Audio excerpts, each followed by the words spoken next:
Hi, so thank you all for coming. We're gonna have a lot of stuff in store for you tonight.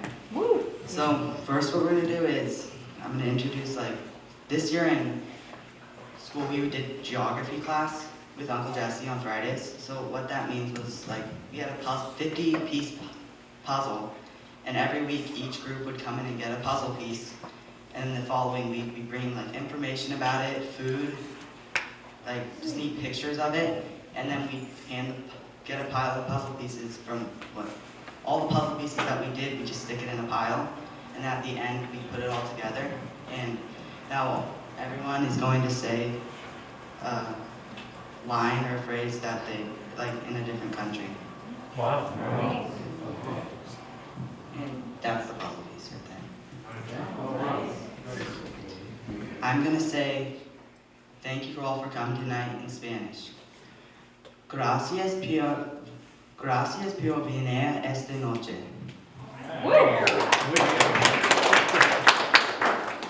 I'm gonna say hello in Japanese. Eagle. I'm gonna say hello in Hawaiian. Aloha.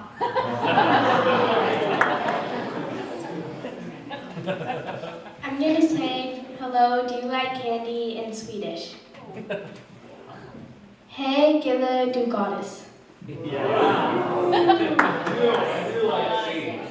gonna say hello in Egyptian. Marhaban. I'm gonna say hello, goodbye, or peace in Hebrew. Shalom. I'm gonna say what's up in German. Was geht?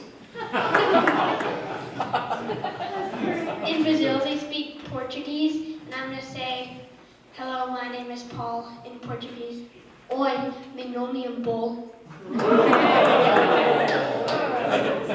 I'm gonna say hello, my name is Molly O'Brien. How are you today? In Irish Gaelic. Geochwich, Molly O'Brien Oshamdom. Tahuyatu.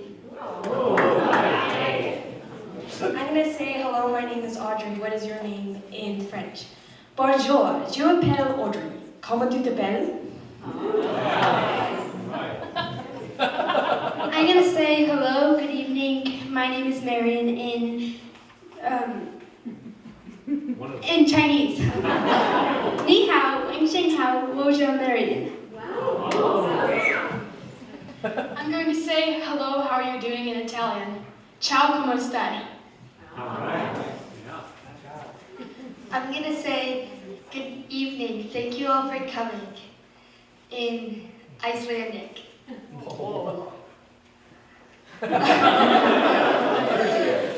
For you, thank you all for sharing. I'm going to say let's go in Scottish. Beyond dream.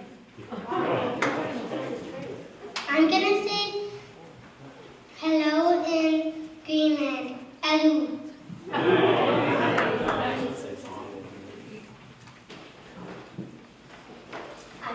I'm gonna say good evening, everyone, in Spanish. Buenas noches a todos.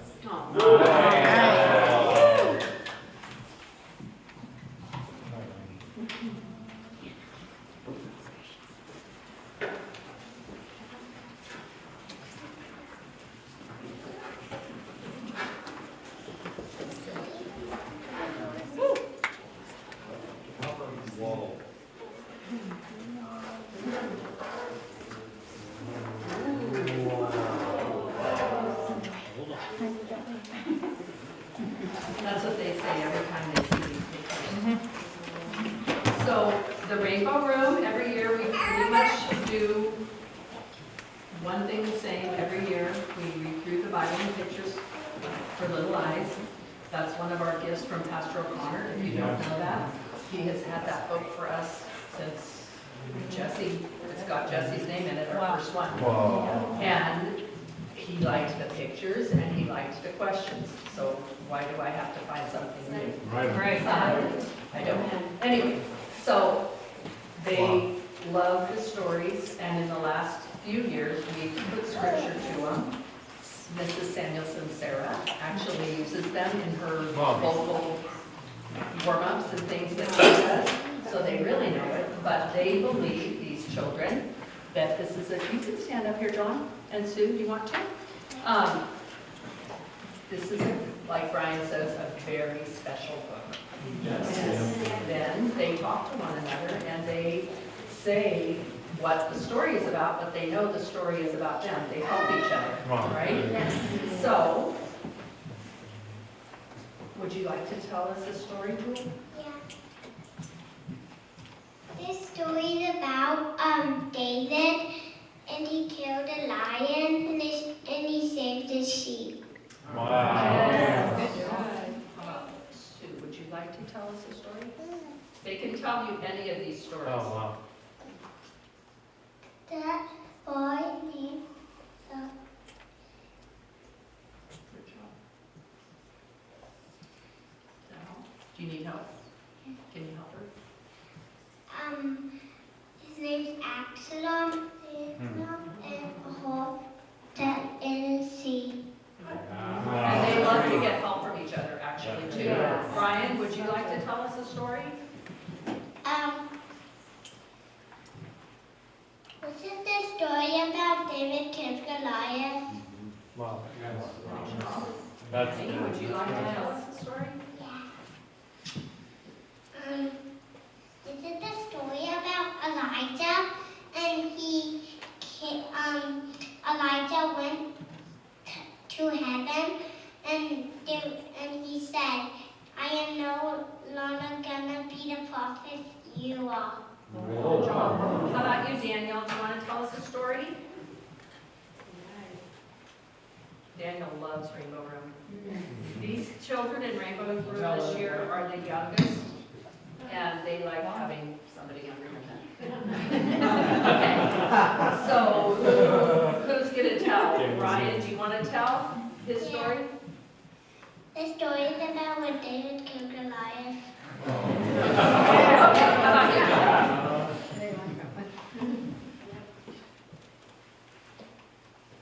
This story is Oh, John, you can choose. You get the pointer. You get the pointer. You can choose whichever one you want.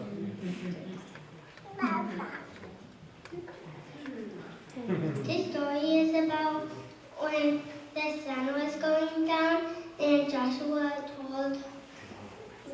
asked God to make it go up again. Right. So the other thing from Pastor O'Connor is these children, when they're little, they aren't things. I think I'm loud enough. They aren't thinking anything. It's what we put into them. Yes. And everything we tell them, Amen. even the Bible, That's good. needs to get interpreted. Yes. But they're getting it at home because they tell me all kinds of things. Yeah. Anyway, Wow. good job, you guys.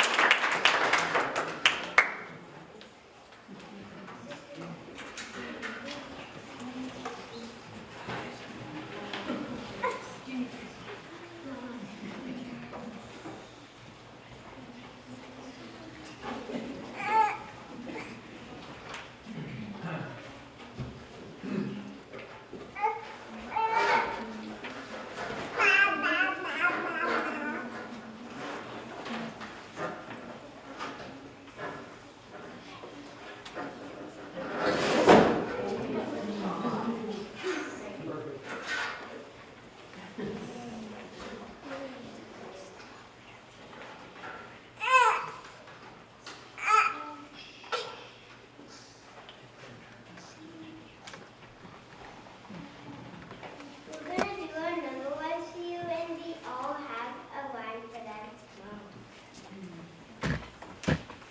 Straight line down, then you're done. This is how you make a run. Around and back on a railroad track. Toot, toot, toot. Around the tree, around the tree. This is how you make a tree. Down and over and down some more. This is how you make a hole.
And guess why he had the big hat?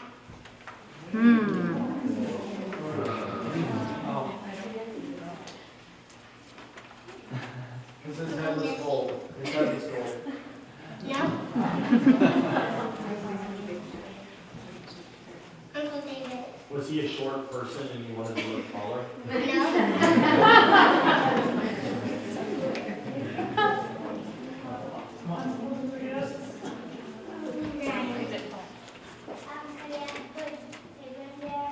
Yeah. What?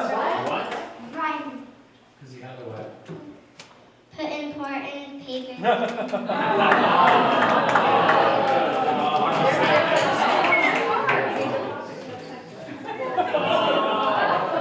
Here's the prize.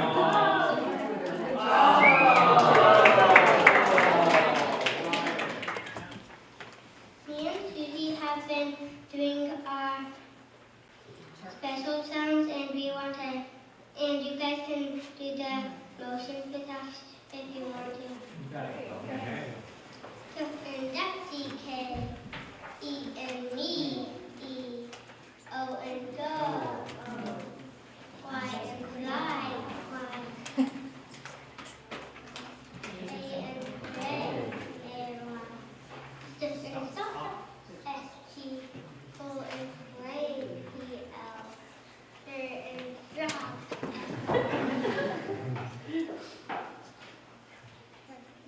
Tur and train, P-R. Stiff and ship, S-H. Stiff and stick, P-H. Stiff and dip, P-H. Pull and block, B-L. Pull and clock.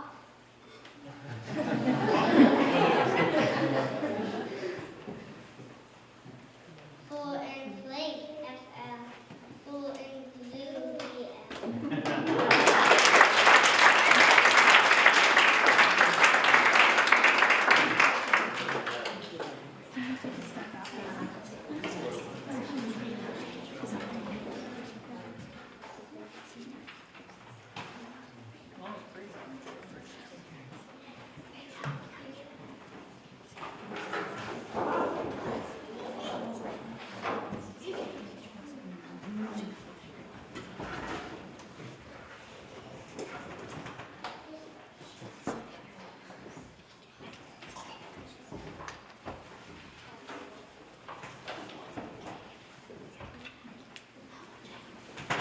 I've been working on a poem and it's about the seashore and I want to read it tonight.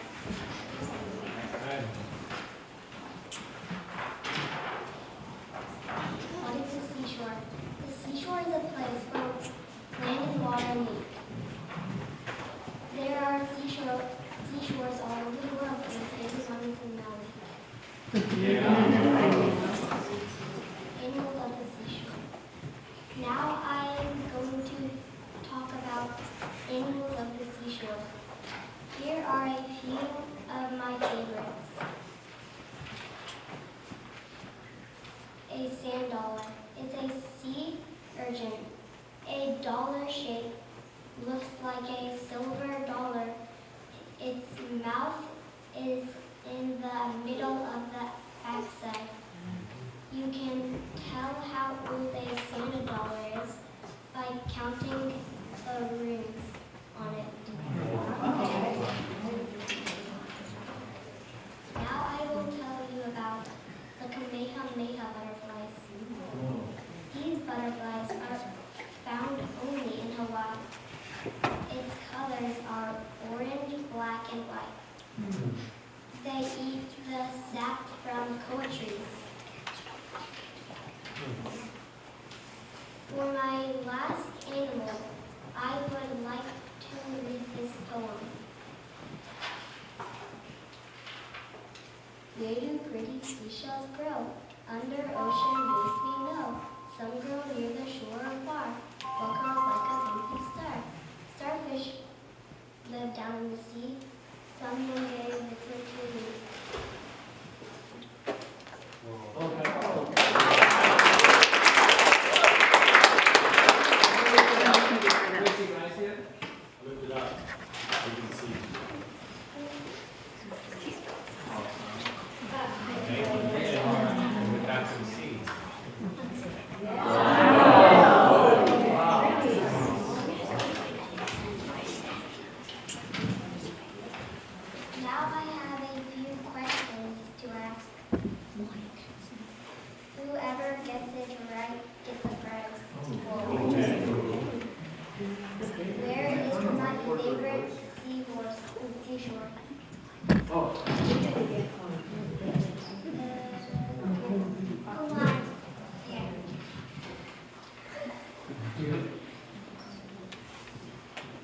What are the seahorse's babies called?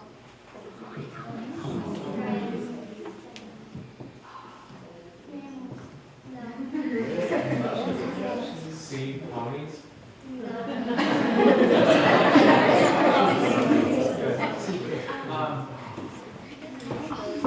It's called a frag.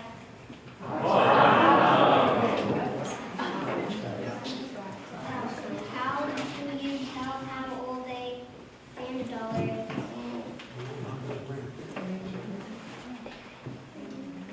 Calvin. Count the rings. Yeah. What is the name of the butterflies? Elephant. Kamehameha. Yeah.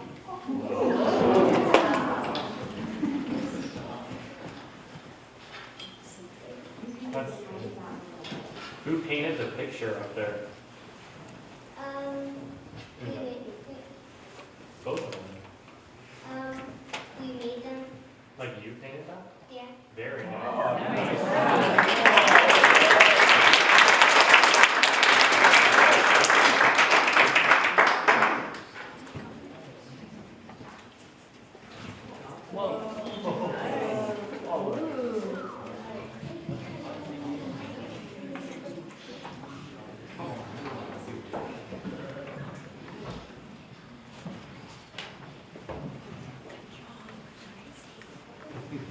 We're the fourth grade class, and this year in school we were learning multiplication tables. We were kind of struggling, so we made up a new game called Multiballs. Multiballs. You might wonder what that is. It's multiplication on balls. Multiples make it really easy to learn your multiplication tables. When you're playing multiballs, you want to imagine that you're pushing a cloud to the next person with the multiplication fact on top of it, and they are catching it and pushing it back to you. We're going to start with fives, an easy one. When we say 500, we're saying 5 times 0 equals 0, but to make it fast, we just say 500. 5 plus 5. 5 to 10. 5 to 15. 5 to 20. 5 5 25. 5 6 30.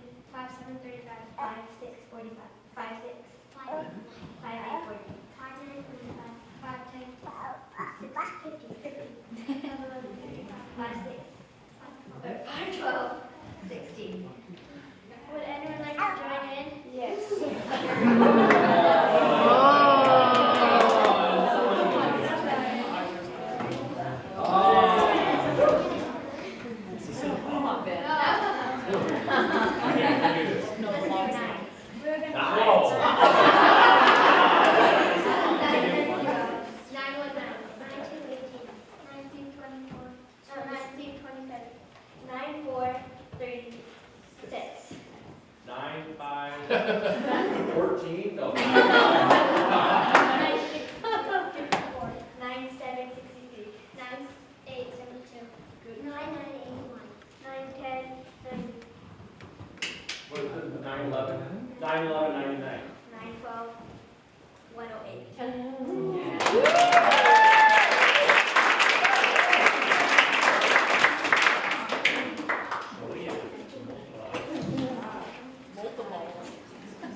This year in writing, we wrote character sketches, poems, a bunch of different stuff, and we're going to read you our favorite one we wrote. Mine is a character sketch, and it's about George Frederick Holland. As I entered the carriage in my polished black shoes, hazelnut brown suit, and slick back hair, I was ready to go play for the future Queen of England, Sophia Charlotte. As I entered the gold carriage, my mind was blank, but as I saw the huge golden palace, it knocked some sense into me. Only being 10 years old, my mind was blown. As I got out of the carriage, a well-dressed man escorted me to my room. I jumped on the bed and, with a smile, said, "Bring me all the sweets you can find." "Yes, my lord, dinner is at 6. As I walked down to dinner, I saw lots of famous musicians. I felt sick, but tried not to show it. As I sat down for the dinner, the queen called musicians up to the stage. The only thing I was thinking was I didn't want her to call on me. But as I thought that, she said, "Where is that Hondo boy?" "There he is," said a musician. "What will you play for us?" asked the queen. "A Mighty Fortress," I replied. Carefully walking to the organ, I sat down, cracked my fingers, and played it without error. Later that night in bed, I made a decision.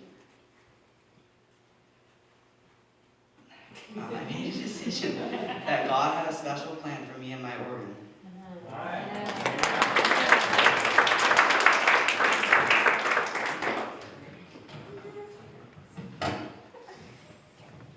This is an animal report that I wrote. What sounds do elephants make? Thud, thud, thud. Gulp, gulp, munch, munch, munch, splash, snore. Guess what? Elephants are the largest animals on Earth. And to be the largest animal on Earth means you have to have the biggest appetite. Elephants eat the following plants, tree bark, fruits, and bamboo. But their favorite food of all is grass. How much grass do you eat a day? Well, up to 90% of an elephant's diet is grass. And they must have a big diet because they spend 16 hours a day eating. Which means on an elephant's 60th birthday, they would have spent 40 years of their life eating. Crazy, right? Since elephants eat so much, they have to have something to wash it down with. So they drink a bath full of water a day. You may think that by eating so much tree bark or bamboo, which is hard and thick, that their teeth might fall out or break. But elephant teeth are so much stronger than ours. And instead of only having one set, they have 6. Plus, elephant jaws and tusks are extremely strong. Elephant tusks can weigh as much as a full-grown person. They are also a good tool for scraping the bark off trees.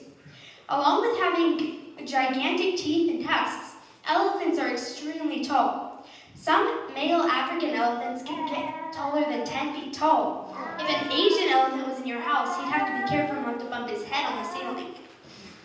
So I think you're getting the picture. Elephants are huge animals. They can grow up to 13,000 pounds. This is around 5 or 6 family cars put together. Another tool elephants have are long tails. These make good fly swatters, which are the only thing on them that have hair. Elephants have smooth, sleek skin instead, so they won't get too hot in the sun. For this reason, elephants have to take lots of mud baths so they won't get burned. Because elephants live in warm tropical countries and travel in the warm sun. Elephants usually travel in small herds, with the male elephants in one group and the female and children in another. Another fact about elephants is that when the female elephant is going to have her baby, she has to wait 2 years. Can you imagine waiting for your little brother or sister for 2 years? So the rest, and when the baby finally comes, it's too weak to keep up with the herd. So the rest of the herd will stop traveling and wait for it to catch up, or to get stronger. Wow. Elephants are extraordinary creatures with many characteristics. There are so many things we can learn from elephants as we can with all of God's creatures.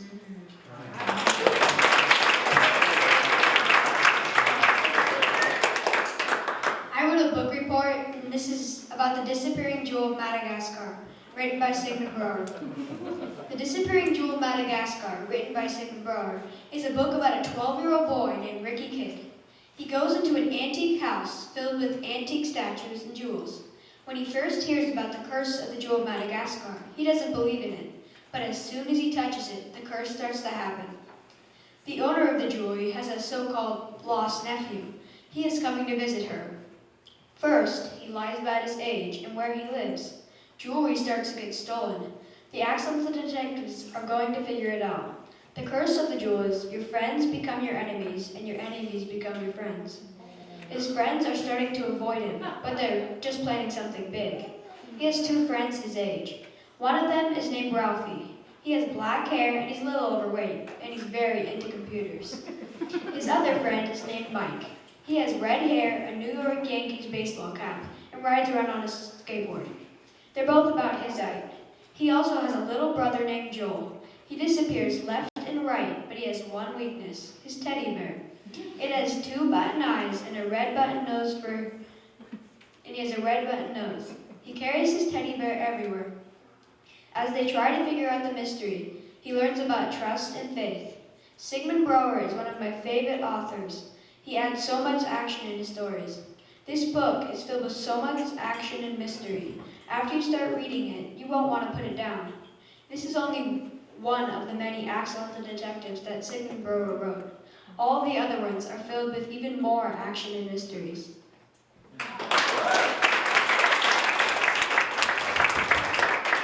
I'm going to read you a character sketch I wrote on Roy Rogers.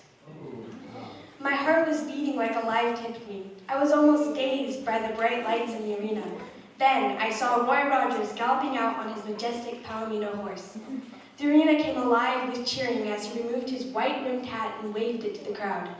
His shirt was designed with different colored patterns. My eyes traveled down to his bright leather boots, which were colorfully embroidered. I sadly looked down at my own feet.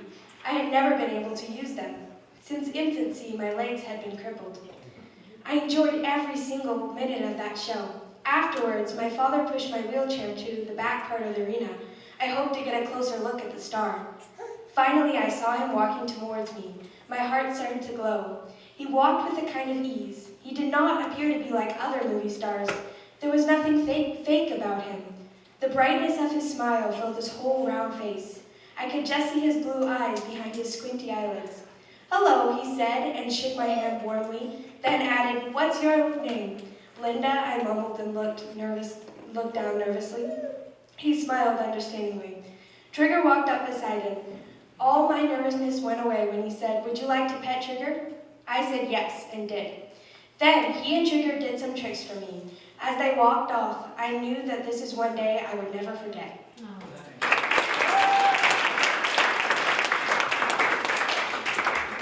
This year in school, I read a book called The Hiding Place, and it's about a woman who, in World War II, she hid Jews with her father. And this is a character sketch about one of the people that helped her build a secret room in her house to help hide them. It was a normal day in Holland. Everything was peaceful, besides the fact of the war, of course. It was fall of 1940, a year after the war had started. I, Corey Tenbroom, was sitting in our living room with my father and my sister, Betsy, when the doorbell rang. I knew who it was right away. An anonymous caller had told us of an old-fashioned watch that needed repairing, and that they'd drop it off around 7 o'clock. This was code for a Jew whose feasters gave him away and needed to be hidden. I ran to the door and opened it. It was a slender man in a white tie and coattails. Behind his small glasses shone a pair of the biggest, brownest eyes I'd ever seen. He was slightly balding with long, protruding ears. My guess was he was about 30. He gave an elaborate bow. I liked him already, and I didn't even know his name. "Do come in," I said, but he didn't. "The first thing I must ask is, should I leave my good friend the pipe behind? I'm not easily separated from it, but for you, kind lady, if the smell should get into your drapes, I will gladly say goodbye to my friend Nicotine." I stood there in shock. Out of all the Jews we had hidden, he was the first to ask of our own interest. Of course you may keep your pipe, but sir, what is your name?" The man looked nervously up and down the street, then he smiled at me. "You may call me UC." Then he stepped gaily through the door.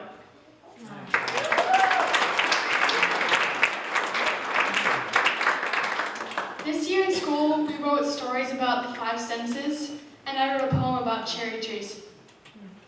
There's a lot to say about cherry trees, the sound they make as they sway in the breeze, a rustling, mystical, beautiful thing.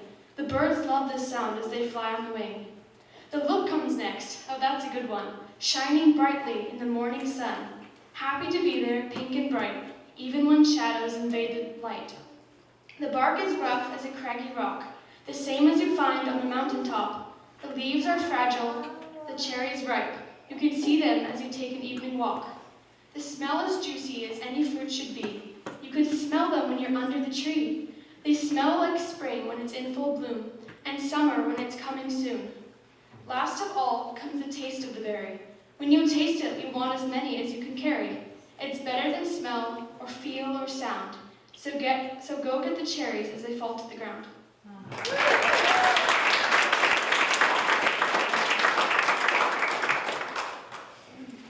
The 3rd through 5th grade wrote Bible narrative poems, and we're going to read them for you tonight.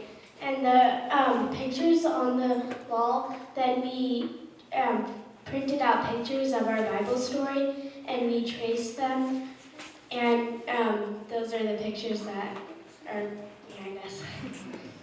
My Lost Coin by Sonia Leigh Hicks. There once was a woman who had some money.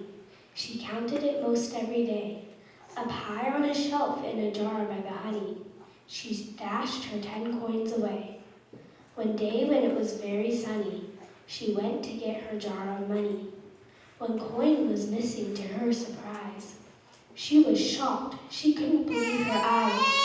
She looked high, she looked low. She thought to herself, where did it go? Then at last, she saw on the set something shiny. Could it be my lost coin I was finding? She fired up the oven to bake some bread. She called her friends and joyfully said, I found my coin, come party with me. We'll have some fresh bread and tea.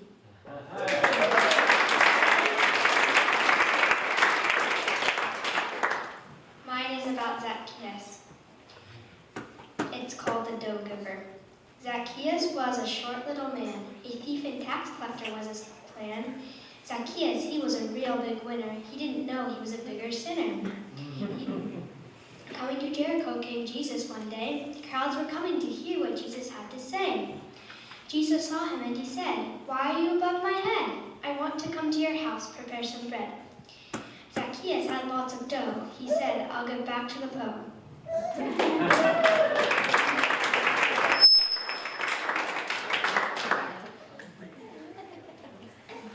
My poem is about Daniel, and it's called Four Faithful Servants. In Israel, what a dreadful day! The Babylonians came their way. The 4 boys were taken and spoiled too, but Daniel said, Lord, I trust in you. When offered king's meat right from his table, the 4 boys said, to eat this we're not able. Give us Brussels sprouts and water to drink, and in a while let's see what you think. 10 times brighter, just look at them now. The king's servant could only say, wow, wow, wow. Then they stood before the king. He could tell they were doing well with their reading. Many years later, they'd be tested once more, but their faith in God would stand firm as before.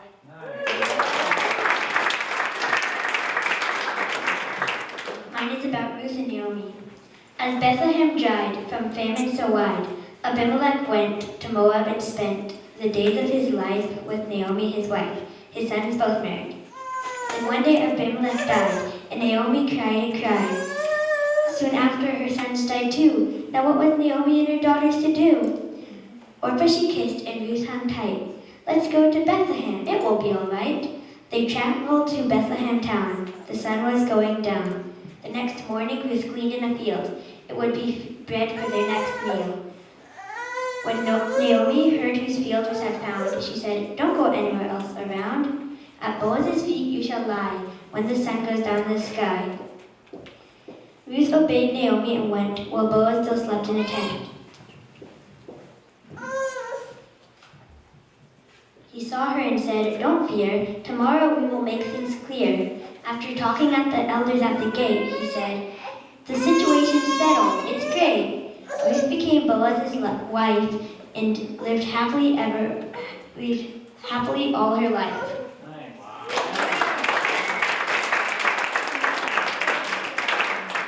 Mine is about Moses. In Egypt long ago, there was a wicked king.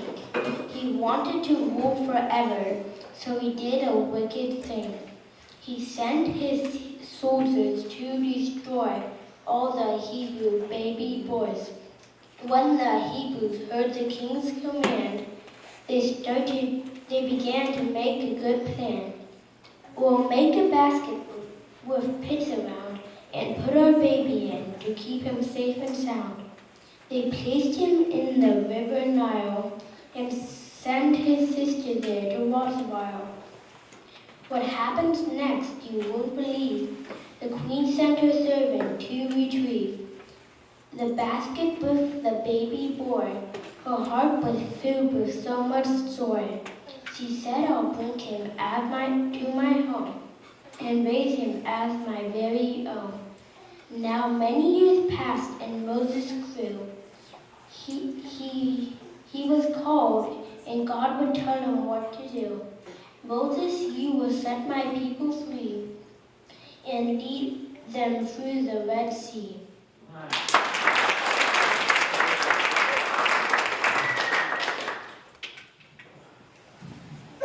Mine is called Macedonia Mission.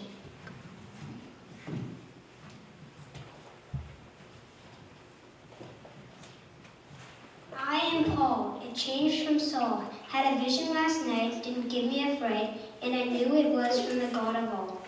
Go to Macedonia, I didn't know why, but I still went, Silas and I. Got to Macedonia, a fortune teller was following us. She was making a big fuss.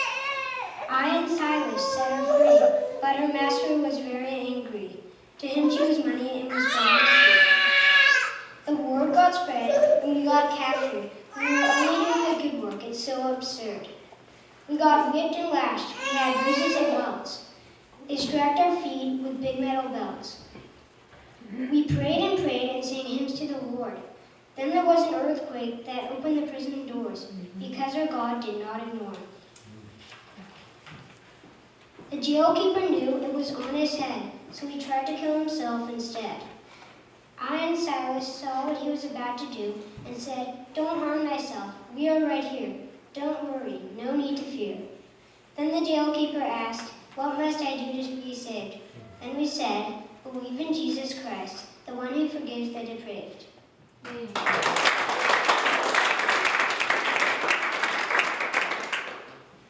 Mine is called The Road to Damascus. To Damascus I ride with letter in hand. A voice from the sky cries, "Stop this bad plan." I fall off my horse, fall down to the ground. A blinding light and a shocking sound. "Saul, Saul," I hear the voice say, "why are you persecuting me today? You will be blind and cannot see, for Ananias is coming to thee. When he prays, scales will fall, and I will change your name to Paul."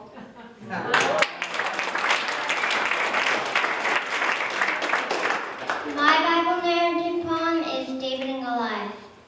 Once there lived a shepherd boy. He was kind, brave, and full of joy. Every day on his father's farm, he kept his sheep from harm. Once there was a sheep in trouble. David killed the bear on the double. Then his father called to him, "Go bring food to your kin. They won't be in armor fighting. They might be in their tent hiding. For there is a giant nearly 10 feet tall, and no one will fight him, not even Saul." "I will fight him," David said. "I will kill the giant, and he will be dead." So David went to talk to the king. He said, "I don't need your armor, just give me my sling." So David went down the hill. He said, "You come to me with a spear and a sword, but I come to you in the name of the Lord."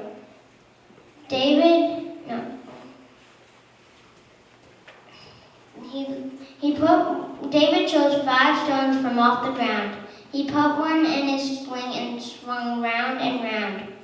He let it go, the stone flew high and hit the giant right in between his eye.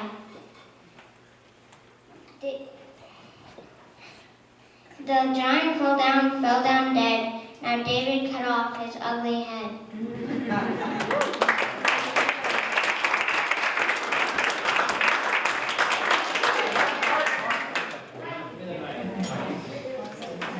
Mark, was that the end? Well, then keep on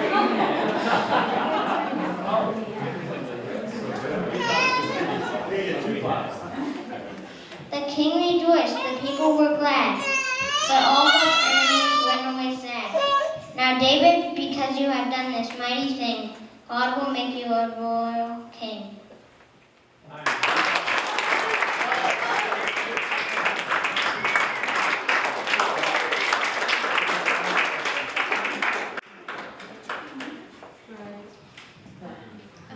The 4th graders this year was learning about helping verbs, so we made a video with Gloria, and all the artwork is made on Adobe Fresco that the 4th graders made, and we're going to show it to you.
just one verb.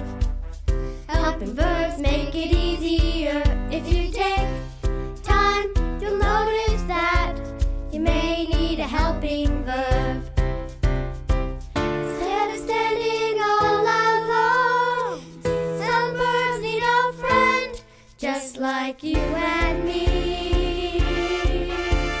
You and me. Helping birds, friends. You can fly over anything. Helping birds, they can give you wings. If you take time, you'll notice that you may need a helping verb. Have, has, had, do, does, did. Shall, will, should, would, may, might, must, can, could. These are your helping verbs. But don't forget to say the being verbs. Am, is, are, was, and were. Be, being, been, ba, ba, da, ba.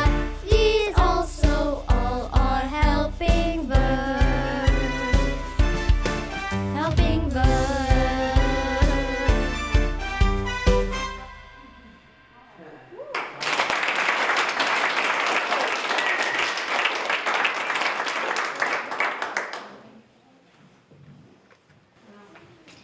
This year in math, the high school made videos on concepts instead of doing bookwork. This is one of them. Hope you guys like it. Welcome back to the Math You Show, where I explain math to you. Hello, today I'm here with Matthew. That's M-A-T-H space Y-O-U. That's how you spell it, okay. And he's gonna make the questions in your mind about angles disappear. An angle is two lines having a common endpoint called the vertex. Is there just one kind of angle? No, I'll tell you one. There are so many kinds of angles. The first one is a right angle. It's most commonly used. You can see it in any square, rectangle shape. It's 90 degrees. An acute angle is the next one. He makes me think of a little cute bunny because it's smaller than 90 degrees. The next one is obtuse. Obtuse is 90 degrees between 180 degrees. The next one is a straight angle. It's just a straight line. The next one is a reflex. It's 180 between 360 degrees. It looks like we've got a few more minutes. Is there anything else you'd like to discuss with us on angles? Oh, yes. Here's how you measure angles. You use your protractor. How you measure it, there's a circle right here. You line it up at the vertex and line this line and this line up. Once you do that, the other line will point to exactly what the angle is and how many degrees it is. This one looks about 75 to 65 degrees.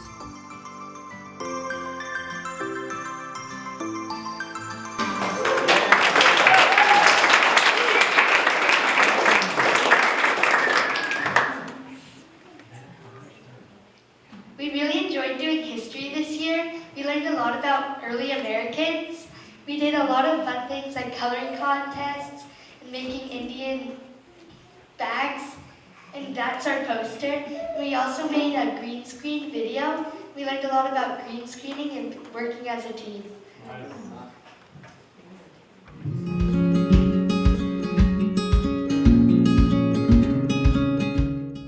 President Jefferson purchased a large piece of land from France. This land, called the Louisiana Territory, doubled the size of the United States. When the president needed someone to explore this new land, he decided to send Meriwether Lewis. Carefully choose the men to go with you, Meriwether. You need good, honest, strong, hard-working men. Yes, President Jefferson. I have a good friend from the Army days. His name is William Clark. I will ask him to be with me. Other men were chosen who were young and strong. They would need to carry heavy loads, pack and unpack the boats, hunt, build shelters, and much more. On May 14, 1804, they started down the river. It was a slow trip. They had to go against the current, deal with shallow rivers, and stay away from sandbars. Sometimes the water level was so low they had to get out of their boats and carry them. This was not an easy job. The men became tired and sometimes weak. They had to deal with rain, heat, cold, mosquitoes, and illness. Many men became ill along the way. Through all the hardships, only one man died. The men pressed on because their country was counting on them. They found many things on their journey that they had never seen before. Look at this. I think maybe it's a kind of nut. Maybe it tastes good. Look at these berries. I'm going to show them to Lewis and Clark.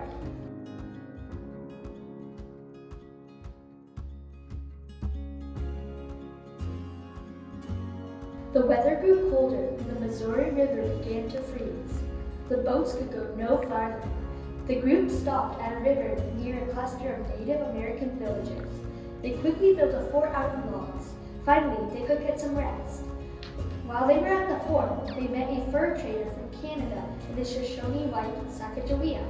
Lewis and Clark knew they would meet Indian tribes along the way, so they asked Sacagawea and her husband to join their expedition. We would love to help you. I speak French, and my wife is a Shoshone Indian. If you take both of us, we would be a great help. At that time, Sacagawea had just had a little boy named Pompey, so he came along too. Soon the group could no longer travel by boat. They needed to find horses to carry their supplies. The group reached the land of the Shoshone Indians. Lewis and Clark met with the Shoshone chief, and then Sacagawea joined them to interpret. Tears filled her eyes when she met the chief. He was her brother, who she had not seen for 5 years. Brother, these men are Lewis and Clark. I'm helping them explore this new land. We have many things we could trade for horses. My rifle from President Jefferson. Treasures from the East. Yes, I will help you.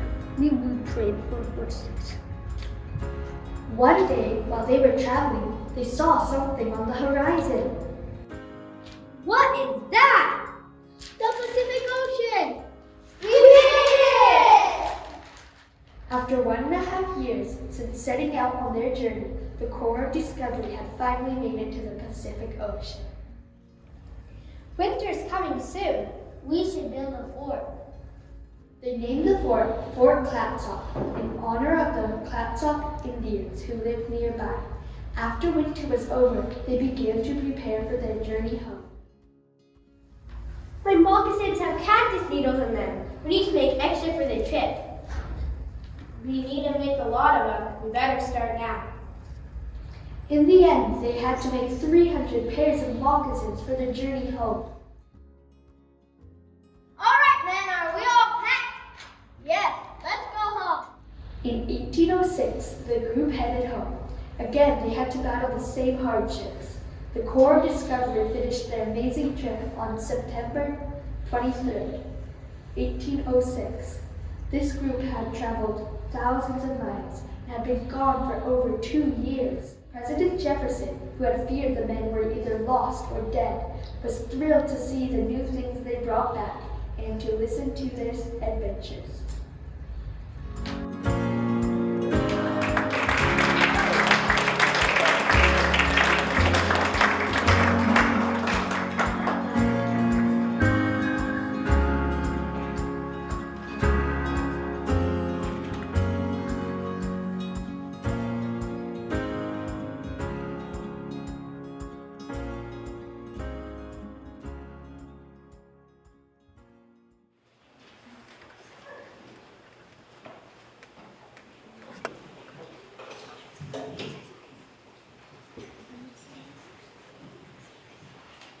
This year in language class, in Pastor Hicks' sermon for the past few weeks, he's been talking about faith. And faith is the substance of things hoped for and the evidence of things not seen.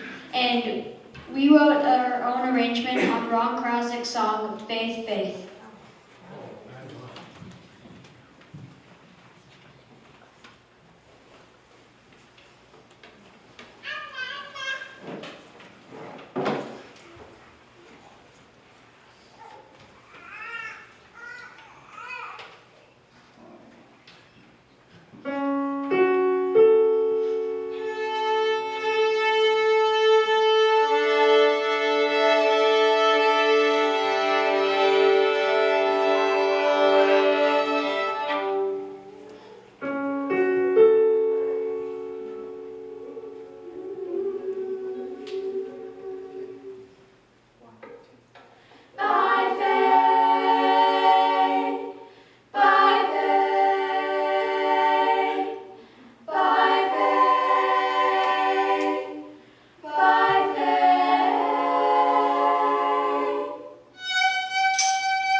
Can they all take a step to the left, Marian, to center?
I got rhythm, I got rhythm, I got rhythm, I got rhythm, I got rhythm, I got music, I got my friends who could ask for anything more, and I got daisies in green pastures, and I got my friends who could ask for anything more, and I got old man trouble, I don't mind him.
thank you all for coming tonight, and we have coffee and cookies and more fun activities for you tonight.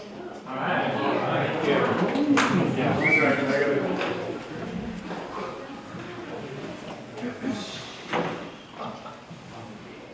There's children present, so I can't really say what I think. Yeah.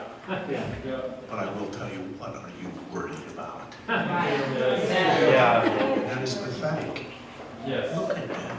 Yes. Just, we have a lot of worrying mothers sometimes, and other people do, I'm sure. It's true. Like somehow they're not getting perfect education or whatever it is that they're not getting. But I'm just saying, man, doesn't that like Yes. do something in your heart where you're just going, Yes. I didn't do it. Yeah. You did. Even with thinking you weren't doing enough or whatever Right. it is. Amen. You know, Amen. Yes.